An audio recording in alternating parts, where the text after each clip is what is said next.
Assalomu alaykum aziz obunachilar. Xuddi mana shunday bir kishilik divanlarni mana bosh qismini prosta ko'rsatyapman. Oyoq qismi ham xuddi shunday fasonda bo'ladi. Keyin mana bunaqa fasonda ham bo'ladi. Shunaqa kerak bo'lsa aytsalaringiz, yasab nima qilib beramiz.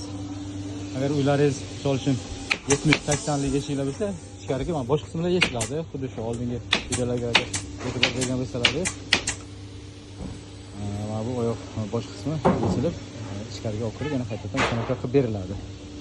Keyin mana bu yoqda mana bunaqa fason ham bor, holatlar, mana bunaqa fasonlar ham bor.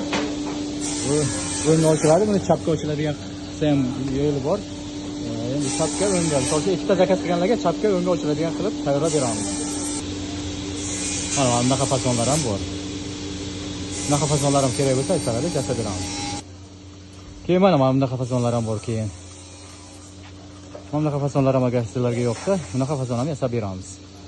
Bu chapga o'ngga ochiladigan komplektda, bittasi chapga, bittasi o'ngga ochiladi. Keyin yana bunaqa fasonlar ham bor, aziz obunachilarim. Mana bunaqa fasonlar ham, mana bunaqa qoramtir fasonlar ham bor.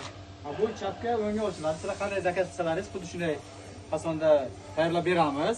Keyin undan tashqari faqat sizlardan bitta iltimos, shu laykni, podpiskani mana bu olayotgan videoni boshqa kishilarga jo'natib, qizg'onmasdan chotki podpiska qilib tursalaringiz, xudo xolasa, yangi mana shunday videolarni ko'rib boraverasizlar. Faqat layk, podpiskani ayamaydi.